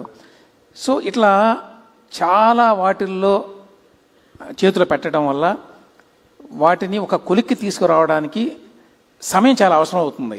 కనీసం 2 టైమ్స్ అన్నా కావాలి, 10 సంవత్సరాలన్నా కావాలి టైము. అయినా కూడా మీరు గతంలో 1-2 దెబ్బలు తగిలినా సరే మీరు దాన్ని మాత్రం వదలటం లేదు. ఇన్ని ఇనిషియేటివ్స్ నిజానికి ఇవాళ మీరు ఎన్ని ఇనిషియేటివ్స్ తీసుకున్నారో మీకే గుర్తులేదు. అవి లిస్ట్ అవుట్ చేస్తే ఒక 100 ఉంటాయి. సైమల్టేనియస్గా చాలా కార్యక్రమాలు చేస్తున్నారు. ఒకేసారి అన్ని కార్యక్రమాలు చేపట్టడం అవసరమా? అంటే మీరు భోజనం చేసినప్పుడు ఏమేమి తిన్నారు? రైసే తిన్నారా? మీలాగనే తక్కువ తింటున్నామండి ఇప్పుడు. నేనేమంటానంటే, న్యూట్రిషియస్ ఫుడ్, బాడీకి రావాల్సింది ప్రాపర్ న్యూట్రిషన్ కావాలి. ఆ న్యూట్రిషన్లో మైక్రో న్యూట్రియంట్స్ ఉన్నాయి, అన్నీ ఉంటేనే బాడీ కూడా పనిచేస్తుంది. సొసైటీలో కూడా డిఫరెంట్ క్యాలిబర్ ఉండే ఇండివిజువల్స్ ఉన్నారు. అవకాశాలు అందిపుచ్చుకోగలిగితే ఏదైనా సాధ్యం. అగ్రికల్చర్ని లాజికల్గా తీసుకెళ్ళాలి, ఇండస్ట్రీని లాజికల్గా తీసుకెళ్ళాలి, సర్వీస్ సెక్టర్ని లాజికల్గా తీసుకెళ్ళాలి. ఇవన్నిటికీ మళ్ళీ ఇంటిగ్రేషన్ టెక్నాలజీ ఎక్కడికక్కడ. ఆ రోజు నేను హైదరాబాద్లో ఉన్నప్పుడు మీరు అన్నారు ఒక మాట, 9 సంవత్సరాలు నేను సమాంతరంగా అన్నీ తీసుకెళ్లాను. దాని ఫలితాలు ఈరోజు ప్రజలు అనుభవించే పరిస్థితికి వచ్చారు. కేంద్రం కానీ రాష్ట్రం కానీ ఇది కంటిన్యూస్ ప్రాసెస్. ఇది మేము ఒకసారి పాలసీ తీసుకొచ్చినప్పుడు ఆ పాలసీని అందిపుచ్చుకున్న వాళ్ళు ఆకాశమే హద్దుగా ఎదిగే పరిస్థితి వస్తారు. అందుకనే ఇవన్నీ తీసుకొస్తున్నాం. ఇందులో కూడా నేను ఫోకస్ చేయాల్సింది పీపుల్ సెంట్రిక్. మళ్ళీ పేద ప్రజల్ని సెంటర్ చేసుకుని వాళ్ళని ఎంపవర్ చేయడంలో ఎక్కడికక్కడ ఏమేం చేయాలో అవన్నీ కూడా వర్కౌట్ చేస్తాం. సరే, ఈ మధ్యకాలంలో కొంచెం వివాదాస్పదమైన 2 అంశాల గురించి అడుగుతాను. ఒకటి, అమరావతి 2వ దశ కోసం మళ్ళీ భూసేకరణ చేయాలని చెప్పి ఒక ప్రపోజల్ ప్రభుత్వం ఆమోదించింది. మొదటి దశ నిర్మాణానికే చాలా చిక్కులు వచ్చినాయి, చాలా ఇబ్బందులు వచ్చినాయి. ఇవన్నీ అయిన తర్వాత ఇప్పుడు మళ్ళీ అందుకుంది. అది మీరు అన్నట్టు ఫస్ట్ ఫేజ్ పూర్తి కావడానికే ఈ 3-4 ఏళ్ళు పడుతుంది. అది నిరంతరంగా కొనసాగేది. ఈ సందర్భంలో మళ్ళీ ఇప్పుడు 2వ విడత భూసేకరణ కోసం వెళ్ళడం అనేది అనవసరంగా చిక్కుల్లో పడటమే అనేది చాలామంది ఉద్దేశం. మీరు ప్రధానమైన ఆలోచన ఏంటి దీని వెనక? మీరు గుర్తుపెట్టుకోవాల్సింది ఏంటంటే, అభివృద్ధి అనేది ఒక లెవెల్లో ఆగిపోతే అక్కడే ఉండిపోతుంది. ఇక్కడ నా మీద కానీ ఈ ప్రభుత్వం పైన నమ్మకం పెట్టుకొని రైతులు ఫస్ట్ టైం ప్రపంచంలో ఎక్కడ ఇవ్వని విధంగా 33,000 ఎకరాలు భూమి, 29,000 మంది రైతులు ల్యాండ్ పూలింగ్ కింద ఇచ్చారు. ఈ కాన్సెప్టే వినూత్నమైన కాన్సెప్ట్ ఇది. దీంట్లో నమ్మకం ఏంటి? ఒక నమ్మకమే, ట్రస్ట్. ఓకే, మేము ఇస్తాం, ఇక్కడ రాజధాని వస్తుంది, మా భూమికి వాల్యూ పెరుగుతుంది, మేము రాజధానికి ఇచ్చామనే పేరు వస్తుంది, భూములకు విలువ పెరిగితే మా జీవితాలు బాగుపడతాయి, మా పిల్లల భవిష్యత్తు బాగుపడుతుందని నమ్మకం పెట్టుకొని ఇచ్చారు. ఆ రోజు కూడా ఒకే మాట చెప్పాను, ఇది విన్ విన్ సిచ్యువేషన్.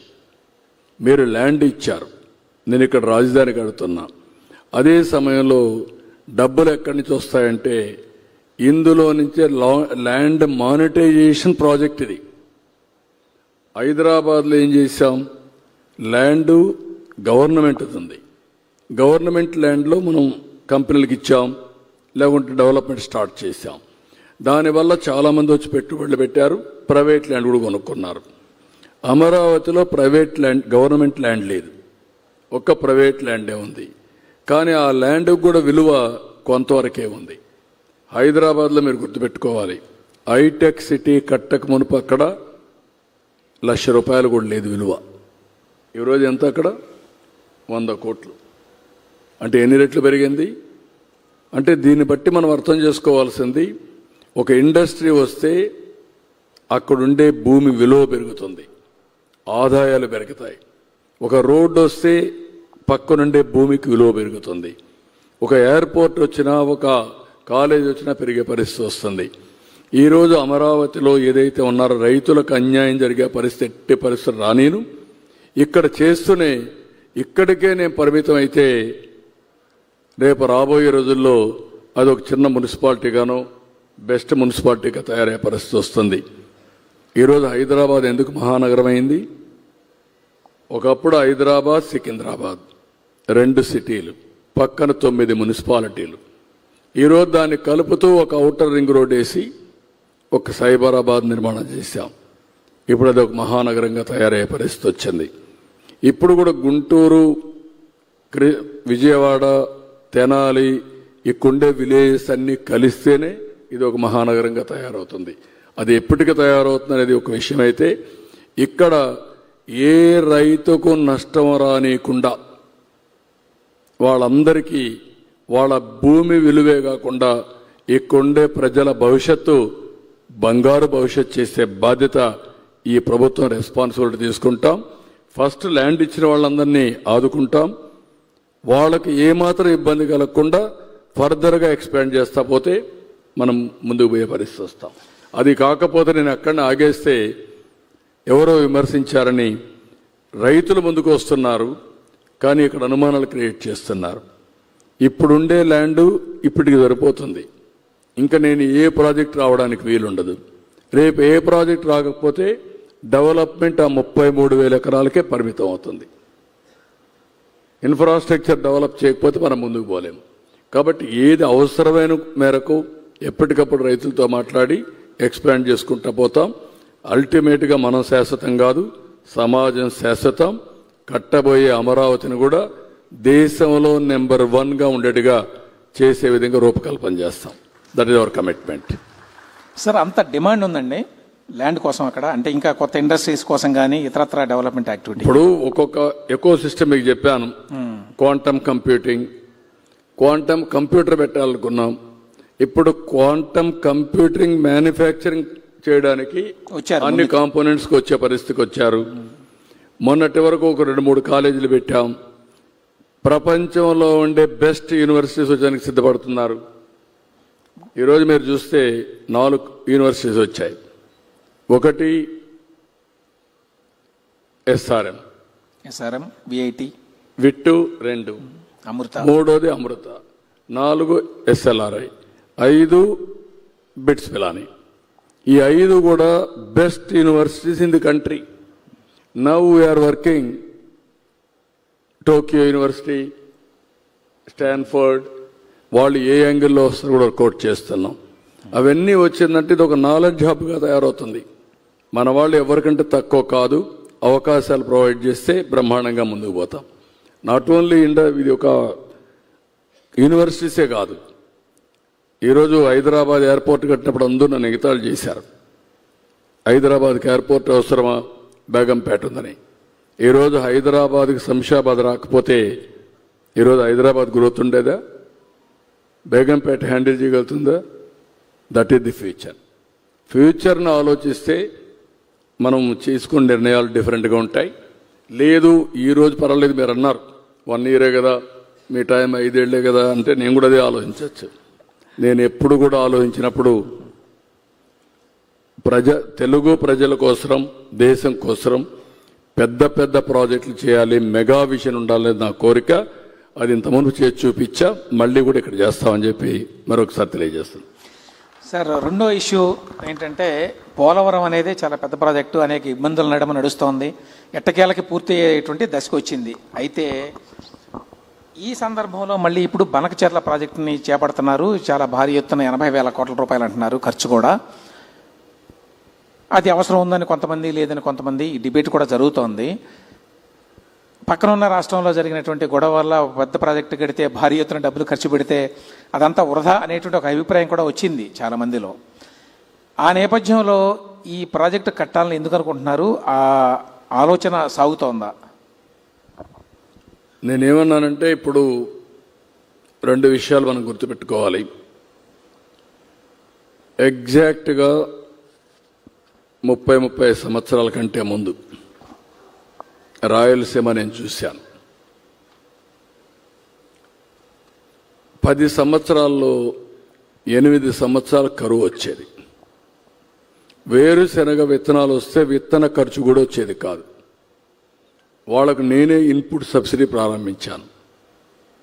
ఒకసారి అనంతపూర్లో కరువు వస్తే పశువులన్నీ ఒక చెరువు దగ్గర తీసుకుపోయి ఆంధ్రా నుంచి రేక్స్లో, ట్రైన్స్లో ఫాడర్ తీసుకుపోయి నీళ్లు కూడా తీసుకుపోయి ట్యాంకర్లో అటు కాపాడుకున్నాం.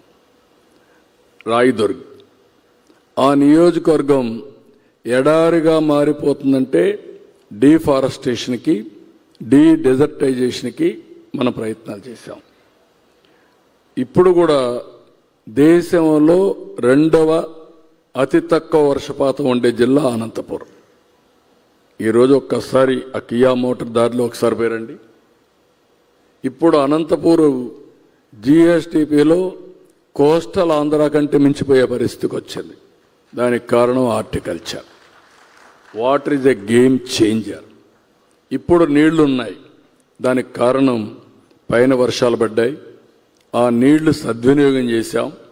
ముందు చూపుతో ఆలోచించి అన్ని రిజర్వాయర్లకు నీళ్లు మళ్ళీ ఇచ్చాం. కాబట్టి ఈ సంవత్సరం మీరు చూస్తే 90% రిజర్వాయర్లన్నీ కళకళలాడే పరిస్థితికి వచ్చింది. అది కూడా మీరు లాస్ట్ ఇయర్ 18% సర్ప్లస్ రెయిన్ఫాల్ పడింది. ఈ సంవత్సరం 9% డెఫిసిట్ పడింది.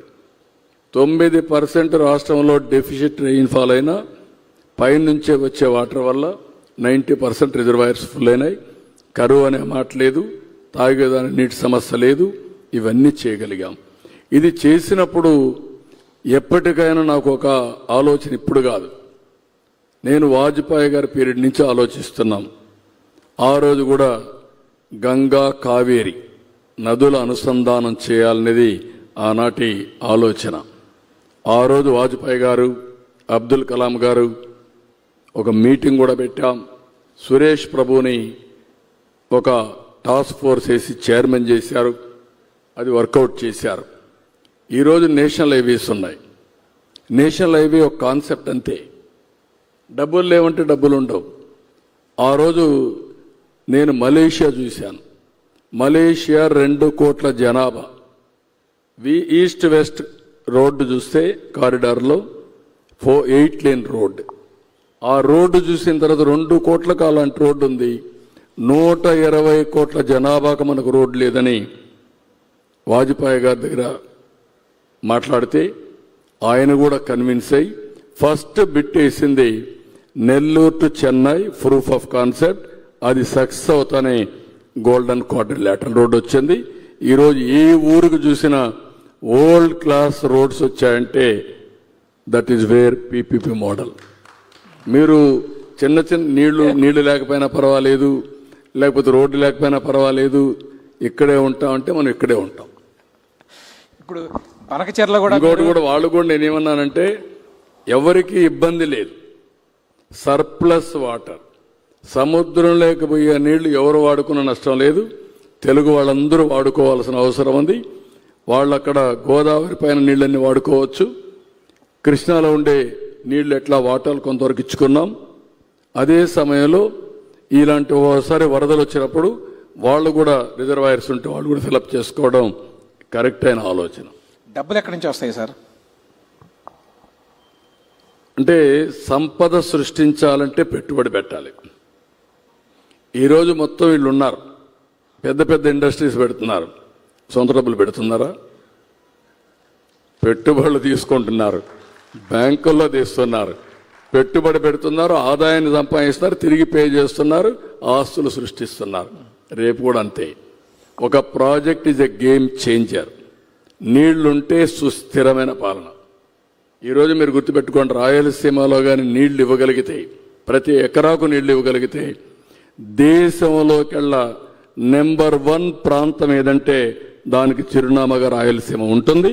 ఇది నా యొక్క విజన్ అనుకోండి, లేదంటే ఇట్ ఇస్ ఎగ్జాక్ట్గా it is going to happen.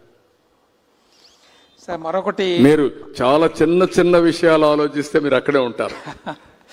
Okay, వదిలిపెట్టాలి మీ మైండ్లో. ఇప్పుడు మిట్టలొచ్చాడు, మిట్టలొచ్చి నేను 1,00,000 కోట్లు స్టీల్ ప్లాంట్ పెడతా అన్నాడు.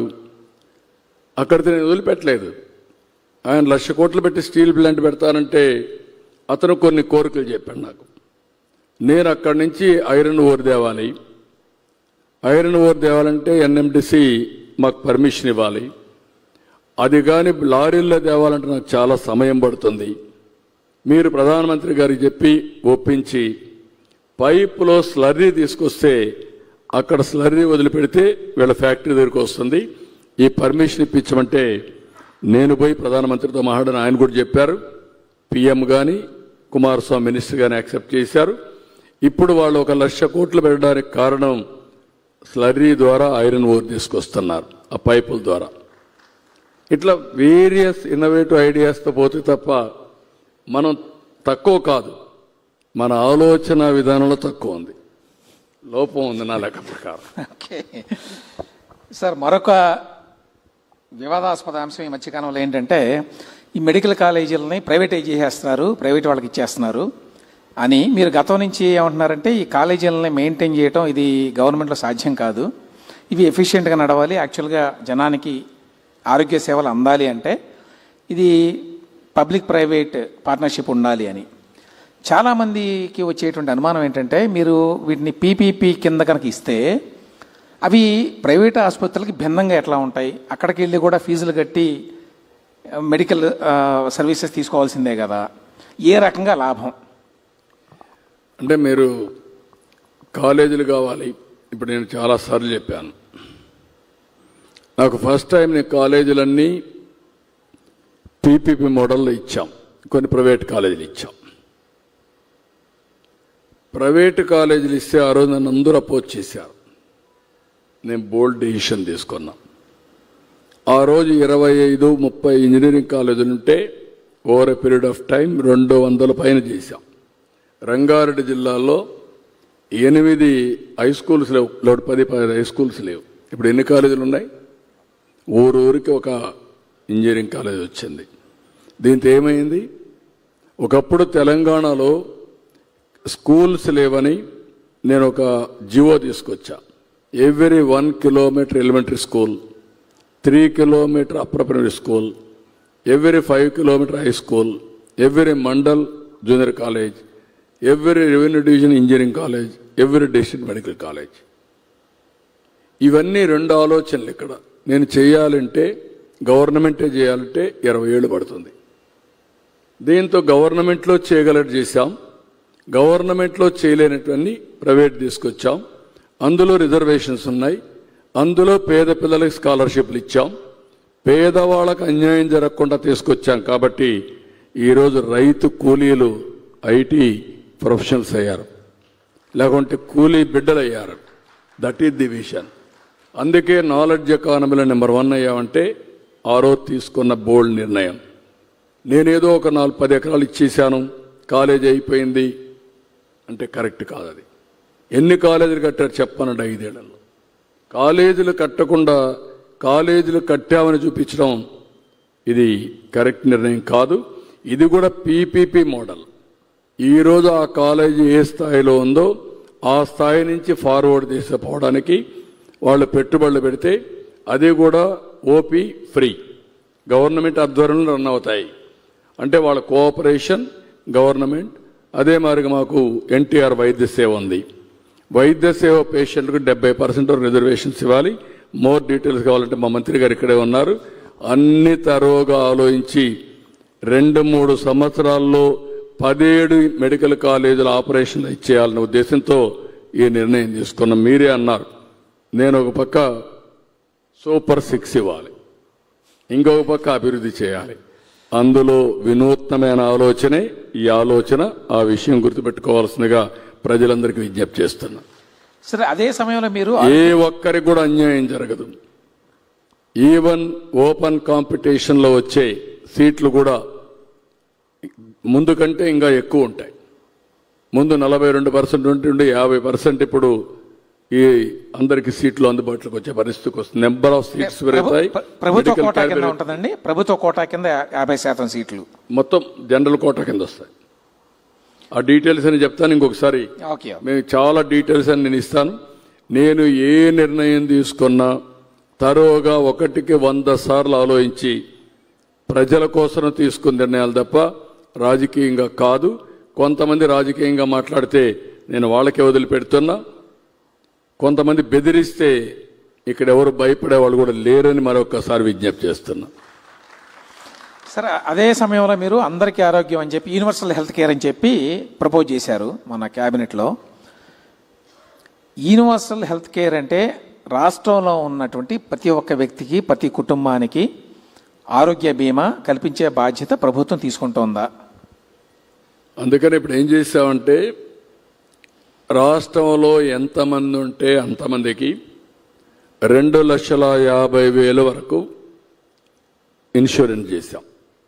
అది మీకు కావచ్చు, ఇంకొకరికి కావచ్చు, ఎంత డబ్బులున్నా అందరికీ. అక్కడి నుంచి మిగిలిన వాళ్ళందరికీ ఎన్టీఆర్ వైద్య సేవ కింద అప్ టు 25 lakhs వరకు వాళ్ళకి ఆర్థిక సహాయం చేస్తున్నాం. మూడోది సంజీవని అని ఒక ప్రాజెక్ట్ తీసుకొచ్చాం. బిల్ గేట్స్ ముందుకు వచ్చారు ఫౌండేషన్ ద్వారా చేయడానికి. అన్నీ కూడా డిజిటల్ హెల్త్ రికార్డ్స్. ప్రతి ఒక్క వ్యక్తి ఆరోగ్యం గురించి ఆన్లైన్లో పెడతాం. ఈ మెడికల్ స్టాఫ్ అంతా కూడా ఆన్లైన్లోకి వస్తారు. ఏఐ తీసుకొస్తాం. దాని పేరే సంజీవని అని పెట్టాను. సంజీవని అనే పేరు పెట్టిందానికి కారణం మీరు చూస్తే చరిత్ర చూసిన వాళ్ళందరికీ మీకు ఒక ఐడియా ఉంటుంది. లక్ష్మణుడు మూర్చపోయినప్పుడు బతికించుకోవాలంటే ఏం చేయాలంటే సంజీవని మొక్క కావాలన్నారు. అప్పుడు హనుమంతుడు చెప్తే నేరుగా పోయి మొక్క ఏంటో తెలియకుండా పర్వతాన్ని తీసుకొచ్చాడు. అందులో మొక్క తీసి వైద్యం చేస్తే లక్ష్మణుడు బతికించుకున్నారు. అదే మాదిరిగా ఈరోజు సంజీవని ప్రాజెక్టులో ప్రపంచంలో ఉండే మెడికల్ నాలెడ్జ్ అంతా తీసుకొచ్చి ఆర్టిఫిషియల్ ఇంటెలిజెన్స్ ద్వారా ఏ పేషెంట్కు ఏ వైద్యం కావాలో దాన్ని ఇవ్వడానికే సంజీవని అనే పేరు పెట్టాం. Prevent to health, curate to health and real time monitoring 3కి వెళ్తున్నాం. ఇది జరిగితే it is a game changer. నాకు బిల్ గేట్స్ ఒక మాట అడిగారు, నేను ఇది ప్రపంచం అంతా తీసుకుపోవాలనుకుంటున్నాను, అయితే ఇది చేసి ఒక ప్రూఫ్ ఆఫ్ కాన్సెప్ట్ తయారు చేయాలంటే నాకు ఎక్కడ కూడా ఆ నమ్మకం రావడం లేదు. మీరు నాకు 96-97లో ల్యాప్టాప్ తీసుకొచ్చి గవర్నమెంట్ డేటా అంతా చూపించారు. కాబట్టి మన ఇద్దరం కలిసి ఈ ప్రాజెక్ట్ చేద్దాం. నేను నాలెడ్జ్ ఇస్తాను, టెక్నాలజీ తీసుకొస్తాను, మీరు టీసీఎస్ ఇలాంటి వాళ్ళు పెట్టి ప్రూవ్ చేయండి. ఇది ప్రూవ్ చేస్తే ఇక్కడ కానీ సక్సెస్ అవుతానే జాతీయ స్థాయిలో దీన్ని రిప్లికేట్ చేయొచ్చు, వేరే దేశాల్లో కూడా చేయొచ్చు. అంటే అది నా మనసుకు దగ్గరుండే ప్రాజెక్ట్. నేను ఒకటే ఆలోచిస్తున్నా. నేను మొన్న ఒక మాట మాట్లాడితే చాలామంది అన్నారు, భగవంతుడు ఎప్పుడు రామ్దేవ్ బాబా ఒకటి చెప్తూ ఉంటాడు, భగవంతుడు మనుషులకి 120 సంవత్సరాలు ఇచ్చాడు. కానీ 120 సంవత్సరాలు తినవలసిన తిండి 30-40 సంవత్సరాలు తినేస్తున్నాం.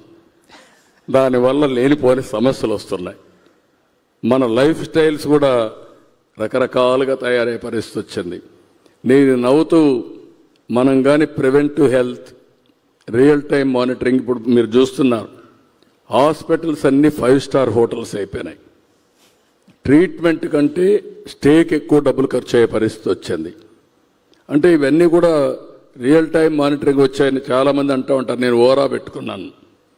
ఈ రింగ్ చూస్తే తెల్లవారితో నిద్రలేస్తానే నా స్లీప్ స్కోర్, నా బీపీఎం, లేకపోతే నా రెడీనెస్ ఇవన్నీ ఉంటాయి. డల్గా ఉంటే ఇంకొక అర్ధగంట ఎక్కువ నిద్రపోతా, లేకుంటే కరెక్ట్గా వేసి ఎక్సర్సైజ్కి పోతాను. అంటే ఈరోజు వేరబుల్స్ ఎంతవరకు వచ్చాయంటే ఒక ప్రెగ్నెంట్ లేడీని ఎప్పుడు హాస్పిటల్కి పిలిపించాలనో అదే సమయంలో పిలిపించాడుగా. ఆవిడికి రేపు రాబోయే రోజుల్లో బీపీ ఉన్నా లేకుంటే డయాబెటీస్ ఉన్నా రియల్ టైం మానిటర్ చేసే పరిస్థితికి వస్తుంది. అంబులెన్సెస్ ఉన్నాయి, నేరుగా పోయి హాఫ్ అన్ అవర్ ముందు హాస్పిటల్ తీసుకొచ్చే పరిస్థితి వస్తుంది. పక్క రూమ్లో పేషెంట్ని పెట్టి ఇంటెన్సివ్ కేర్లో ఎట్లా మానిటర్ చేస్తున్నామో భవిష్యత్తులో ఇంటి దగ్గరుండే పేషెంట్ను కూడా మనం మానిటర్ చేసే పరిస్థితి వస్తుంది. ఇలాంటివన్నీ కూడా సాధ్యమవుతున్నాయంటే మళ్ళా టెక్నాలజీ ఒక గేమ్ చేంజర్. ఊహించని టెక్నాలజీ ఈరోజు వచ్చింది. ఈ విషయం మనందరం గుర్తుపెట్టుకోవాల్సిన అవసరం ఉంది. సార్, ఇప్పుడు ఆ సంజీవని అంటే మొత్తం హెల్త్ ఇన్ఫర్మేషన్ని స్టోర్ చేసి దాన్ని రాష్ట్రంలో ఉండే ప్రతి ఒక్క వ్యక్తికి, లేకపోతే తర్వాత దేశంలో ఉండే ప్రతి ఒక్క వ్యక్తికి మొత్తంగా బాడీ స్కానింగ్ చేసినట్టు తెలుసుకోవడానికి ఏ ప్రాబ్లమ్స్ ఉన్నాయో రావచ్చు అనేది అని కూడా కాదు. బేసిక్ టెస్ట్లు అయిపోయిన తర్వాత వల్నరబుల్ పేషెంట్స్ ఉంటే 3 నెలలకు ఒకసారి బ్లడ్ టెస్ట్ చేసి ఒక 30 to 40 పారామీటర్స్ టెస్టులు చేస్తూ దాన్ని బేస్ చేసుకొని ట్రీట్మెంట్ ఇవ్వడం. మెడిసిన్స్ కానీ, ఫుడ్ కానీ, ప్రిస్క్రిప్షన్ కానీ రియల్ టైం మానిటర్ చేయడం. That type of track record, me health record అంతా ఉంటుంది. దాన్ని బట్టి ఏమేం చేయాలనో ఎప్పటికప్పుడు ఆర్టిఫిషియల్ ఇంటెలిజెన్స్ ద్వారా మీకు గైడ్ చేస్తూ ఉంటాం. అది ఇప్పుడు గవర్నమెంట్ తరఫున చేయాలని ప్రయత్నం. Government bill gates. అట్లాగే ఇప్పుడు ఈ యూనివర్సల్ హెల్త్ కేర్ కింద రాష్ట్రంలో ఉన్న ప్రతి ఒక్క వ్యక్తికి 5 కోట్ల మందికి ఇన్సూరెన్స్ ఇస్తారండి. 2.5 lakh 2,50,000 యూనిఫామ్ గా 5 కోట్ల మందికి ఉంటుంది. అంటే గవర్నమెంట్ ప్రీమియం పే చేస్తుంది, మేమే పే చేస్తాం ఇన్సూరెన్స్ కంపెనీకి. ఇది చాలా అవదండి. ఎంతైనా that is our commitment, we are doing. Okay, చాలా దీనివల్ల చర్చ కూడా ప్రారంభం అవుతుంది ప్రజల్లో మీ ఆరోగ్యం గురించి. నేను చెప్పింది అప్పుడప్పుడు వింటా ఉండండి. ఇప్పుడు ఏజ్ అనేది పెద్ద ఇష్యూ కాదు, గుర్తుపెట్టుకోవాలి మీరు. కానీ మీ జీవితాన్ని మనం ప్లాన్ చేసుకోవాలి ప్రాపర్గా. దానికి కావాల్సింది ఎక్కువ తినకూడదు, తక్కువ తినకూడదు, అవసరం కొద్దీ తినాలి, న్యూట్రిషియస్ ఫుడ్ తినాలి, రాత్రుల్లో ప్రాపర్గా నిద్రపోవాలి. లేనిపోయిన ఆలోచనలు పెట్టుకొని నిద్రపోకపోతే అక్కడి నుంచి సమస్యలు వస్తాయి. ప్రతిరోజు 1 hour ఎక్సర్సైజ్ చేయాలి. అదే సమయంలో పని కూడా కర్మ చేయాలి, మంచి కర్మ చేయాలి. లేనిపోయిన ఆలోచనలు పెట్టుకొని చెడు పనులు చేస్తే ఆ చెడు పనులే మనల్ని హాంట్ చేస్తూ ఉంటాయి. నేను కొన్ని ప్రిన్సిపల్స్తో మీ అందరికి ఎడ్యుకేట్ చేస్తూనే ఉంటాను. ఎంతమంది ఉంటే అంత సంతోషం. దాన్ని నా ప్రయత్నం మాత్రం ఒక మెషిన్ మారిగా నిరంతరం ముందుకు తీసుకుపోవడం నాకు బాధ్యత. ఈరోజు మీరు ఇక్కడ అడిగారు కాబట్టి చెప్తున్నా, ఎందుకు మీరు ఇంత అంబిషియస్గా ఉన్నారని. 47, 48 ఇప్పుడు మనం ఉన్న ప్రకారం అయితే 7.5% గ్రోత్ అయితే 16 లక్షల నుంచి 78 లక్షలు గ్రో అవుతాం జిఎస్టిపి. అంటే పర్ క్యాపిటల్ ఇన్కమ్ 13 లక్షలు అవుతుంది. ఇంకొక పక్కన 12.5% అయితే 78 నుంచి 214 లక్షల కోట్ల జిఎస్టిపి వస్తుంది. దానివల్ల పర్ క్యాపిటల్ ఇన్కమ్ 35 లక్షలు అవుతుంది. అదే కానీ 15% గ్రో అయితే 347 లక్షల కోట్ల రూపాయలు జిఎస్టిపి వస్తుంది. వాళ్ళ ఆదాయం 58 లక్షలు అవుతుంది. 13 లక్షలు రాబోయే రోజుల్లో డబుల్ గ్రోత్ అయితే 58 లక్షలు. అంటే ఎన్ని రెట్లు ఎక్కువ ఆలోచించుకోండి. దగ్గర దగ్గర 4 రెట్లు 4.5 రెట్లు ఎక్కువ వస్తుంది. That is the difference. అందుకనే ఆలోచన విధానం దాన్ని అమలు చేయడం కోసం ఆలోచిస్తున్నాం. అందుకే ఇవన్నీ కూడా మీకు ఈ లెక్కలు కానీ అర్థమైతే, కొంతమంది ఏం చేస్తున్నారంటే ఒక ఇండస్ట్రీ పెడుతున్నారు, ఒకసారి ఇండస్ట్రీ సక్సెస్ అవుతానే ఫాస్ట్ గ్రోత్కి వెళ్ళిపోతున్నారు. ఎకానమీ కూడా అంతే. కాబట్టి మీరు అడిగారు కాబట్టి మీరు ఎట్ట సాధిస్తారని చెప్పి అన్నారు. నేను ఎప్పుడు అదే అంటూ ఉంటాను, 5 ఏళ్లకు ఒకసారి మళ్ళా ప్రజలు మార్చుకుంటే ఇది వైకుంఠ పాళిమారిగా తయారవుతుంది. పైకి ఎక్కడం, మళ్ళా కిందికి పడడం, దాన్ని సరిచేయడం, దీనికే సరిపోతుంది జీవితాంతం. అది లేకుండా సుస్థిరంగా ఆలోచిస్తే రాబోయే రోజుల్లో అందరి భవిష్యత్తు బంగారు భవిష్యత్తుగా ఉంటుంది. సార్, మీరు ఇప్పుడే అందరికీ ఒక సలహా ఇచ్చారు, రాత్రిపూట శుభ్రంగా నిద్రపోండి అని. చిన్న చిన్న సమస్యలకే జనానికి నిద్ర పట్టదు సరిగా. మీకు పొద్దున్న లేస్తే బోల్డెన్ సమస్యలు ఉంటాయి కదా, విమర్శలు, సమస్యలు, డబ్బులు, నిధులు, పాలసీలు, ఇట్లాంటివన్నీ. వాటన్నిటిని పట్టించుకోకుండా అంత ప్రశాంతంగా ఎట్లా నిద్రపోగలుగుతున్నారు? నేను అందుకే చెప్పాను, నేను తప్పు చేయను. నాకు ఒక నిర్దిష్టమైన ఆలోచన ఉంది. మీరు ఒక మాట చెప్పారు, నేను జీవితంలో చాలా పనులు చేసుకుంటూ వచ్చాను. ఈరోజు నా జీవితాశయం P4 ద్వారా, పబ్లిక్ ప్రైవేట్ పీపుల్స్ పార్ట్నర్షిప్ ద్వారా చాలామందిని స్ఫూర్తి కలిగించి, అదే కాకుండా ప్రభుత్వ విధానాల ద్వారా పేదరికం లేని సమాజం నెంబర్ 1, ఆర్థిక అసమానతలు తగ్గించే సమాజం కోసం నేను నిరంతరం పనిచేస్తా. అది ఉన్నంత వరకు ఏ తప్పు చేయను, చేయాల్సిన అవసరం లేదు. మా కుటుంబానికి కూడా మీకు అందరికీ ఐడియా ఉంటుంది. 30 ఏళ్లకు మునుపు ఒక చిన్న కంపెనీ పెట్టాను, ఒక చిల్లింగ్ సెంటర్తో స్టార్ట్ చేశాం.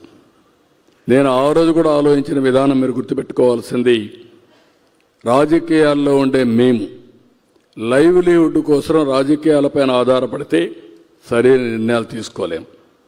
కాబట్టి ఫ్యామిలీకి ఏదో ఒకటి చేయాలని ఆ రోజులను చేశాను. ఆ కంపెనీ మా మిస్సెస్ కానీ మా పిల్లలు కానీ చూసుకున్నారు.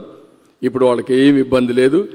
నేను పనిచేసేది మొన్న కూడా చెప్పాను, నేను నా చివరి రక్తపు బొట్టున్నంత వరకు, చివరి శ్వాస ఉన్నంత వరకు ఈ సమాజం కోసం పనిచేస్తా, లాజికల్గా తీసుకెళ్తా. కాబట్టి అది చేసినప్పుడు ఇంకా నాకు టెన్షన్ లేదు, నిద్ర రాదనే మాట లేదు. ఎప్పుడు పడుకున్నా మళ్ళా లేసే వరకు సౌండ్ స్లీప్ ఉంటుంది. కాబట్టి మీకు ఆ డౌట్ అవసరం లేదు. Thank you sir, thank you very much అండి. ఇవాళ ఎంత బిజీ షెడ్యూల్ ఉంది. యాక్చువల్గా మార్నింగ్ ఢిల్లీ కూడా వెళ్ళొచ్చారు ఉపరాష్ట్రపతి ప్రమాణ స్వీకారానికి. అయినా కూడా వే2 న్యూస్ వారి ఈ ప్రోగ్రాంకి వచ్చి ఇంత టైం స్పెండ్ చేసినందుకు మీకు ధన్యవాదాలండి. మళ్ళీ ఒకసారి రాజుగారికి, వే2 మీడియా అధినేత రాజుగారికి మనస్ఫూర్తిగా మీ అందరి తరపున అభినందనలు. ఫస్ట్ టైం చరిత్రలో నేను చాలాసార్లు చూశాను, కానీ ఇలాంటి మంచి కార్యక్రమానికి శ్రీకారం చుట్టడం, అది కూడా వే2 మీడియా కూడా ఒక స్టార్టప్ కంపెనీ. అవునండి, ఒక స్టార్టప్ కంపెనీ. నాలెడ్జ్ ఎకానమీలో వినూత్నమైన ఆలోచన 19 ఏళ్లకు మునుపు చేశాడు. ఈరోజు బ్రహ్మాండంగా చేస్తున్నాడు. తెలుగు, తమిళ్, రేపు రాబోయే దక్షిణ భారతదేశం మొత్తం చేసి ఉత్తర భారతదేశానికి కూడా వెళ్ళి ఆన్లైన్ న్యూస్ సర్వీస్లో బ్రహ్మాండంగా సర్వ్ చేయాలని మనస్ఫూర్తిగా ఆకాంక్షిస్తూ వారి యొక్క ప్రేక్షకులందరికీ నా అభినందనలు, ధన్యవాదాలు. Thank you. Thank you very much sir. రాజు గారిని విచ్చేసి ముఖ్యమంత్రి గారిని సత్కరించవలసిందిగా మనవి చేస్తున్నాం. Thank you very much for the insight sir. Andhra Pradesh decade from now, ఎన్నో ఇంట్రెస్టింగ్ విషయాలు చెప్పారు. ఎడ్యుకేషన్, నాలెడ్జ్, అభివృద్ధి, సంక్షేమం, ప్రజా ఆరోగ్యం,